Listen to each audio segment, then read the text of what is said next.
বন্ধুগণ, আপনারা জানেন অভ্যুত্থান পরবর্তী আমাদের অন্যতম প্রধান দাবি ছিল এবং সর্বপ্রধান কর্তব্য হওয়া উচিত ছিল আহত এবং শহীদ পরিবারের পুনর্বাসন নিশ্চিত করা, আহতদের চিকিৎসা নিশ্চিত করা। কিন্তু অত্যন্ত দুঃখজনক এবং হৃদয় বিদারক ঘটনা হলো সত্য, এই সরকার দারুণভাবে ব্যর্থ হয়েছে আহতদের চিকিৎসা নিশ্চিত করতে। আমাদের দাবি ছিল জুলাই ঘোষণাপত্র ঘোষণা করতে হবে, আমাদের দাবি ছিল আওয়ামী লীগকে নিষিদ্ধ করতে হবে এবং এত বড় একটা গণহত্যা সংগঠিত করার পরে যারা এই খুনগুলো করেছে, এত ভাইদের রক্ত ঝরিয়েছে, তাদের প্রত্যেককে বিচারের মুখোমুখি করতে হবে।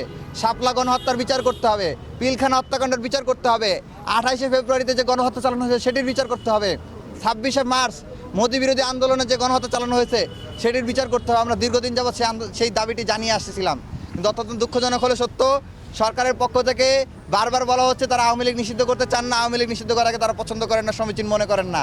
আমরা আজকে বিভিন্নভাবে ইতিপূর্বে আন্দোলন করে, মিছিল করে, সংবাদ সম্মেলন করে আমাদের দাবিগুলো জানিয়েছি যে আমরা আওয়ামী লীগ নিষিদ্ধ চাই এবং আমরা আহত এবং শহীদ পরিবারের পুনর্বাসন চাই, তাদের চিকিৎসা সেবা নিশ্চিত করুক রাষ্ট্র, এই দাবিটা আমরা জানিয়েছি। এবং অন্যান্য আওয়ামী লীগ গত 15-16 বছর যাবত যত অপকর্ম করেছে সবগুলো অপকর্মের যাতে বিচার করা হয় সেই দাবিগুলো আমরা বারবার জানিয়ে এসেছি, কিন্তু সরকারের পক্ষ থেকে কর্ণপাত করা হয় নাই।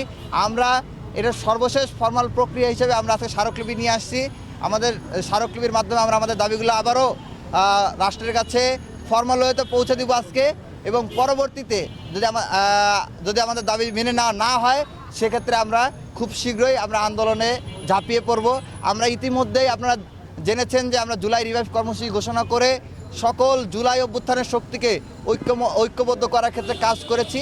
সেক্ষেত্রে আজকে এখানে আছেন এন্টিফ্যাসিস্ট কোয়ালিশন, তারপরে আছেন জগন্নাথ বিশ্ববিদ্যালয়ের সমন্বয়করা রয়েছেন, জুলাই রেভলিউশনারি অ্যালায়েন্সের সদস্যরা রয়েছেন, পুনাবের সদস্যরা রয়েছেন, পুসাবের প্রতিনিধিরা আছেন, তারপরে ওয়াইবিএফের প্রতিনিধিরা আছেন, স্টুডেন্ট অ্যালায়েন্স ফর ডেমোক্রেসি স্যাডের প্রতিনিধিরা আছেন, জাহাঙ্গীরনগর বিশ্ববিদ্যালয়ে যারা কাজ করেছেন, এখনও জুলাই অভ্যুত্থানে সক্রিয়ভাবে অংশগ্রহণ করেছেন, কিন্তু কোনো রাজনৈতিক দলে যান নাই, শুধুমাত্র দেশের মানুষের কথা চিন্তা করে এখনও নিঃস্বার্থভাবে ইন্ডিভিজুয়ালি আন্দোলন করে যাচ্ছেন।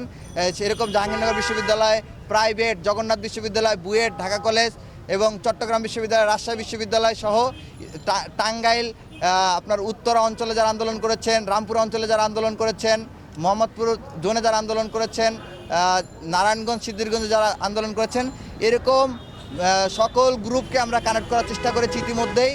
আমরা আজকে মূলত আন্দোলন শুরু করার প্রক্রিয়া হিসেবে আমরা আজকে ফর্মাল স্মারকলিপিটা নিয়ে এসেছি। আমাদের দাবিগুলো যদি মেনে নেওয়া না হয় সেক্ষেত্রে আমরা খুব শীঘ্রই আমরা পরবর্তী কর্মসূচি ঘোষণা করবো। আমরা স্মারকলিপিটা পৌঁছে দিতে এসেছি। কিছু কথা বলার জন্য অনুরোধ করছি। জগন্নাথ বিশ্ববিদ্যালয়ের সমন্বয়ক ছিলেন, এখনও কোনো রাজনৈতিক দলে যান নাই, এখনও ইন্ডিভিজুয়ালি অ্যাক্টিভিজম চালিয়ে যাচ্ছেন।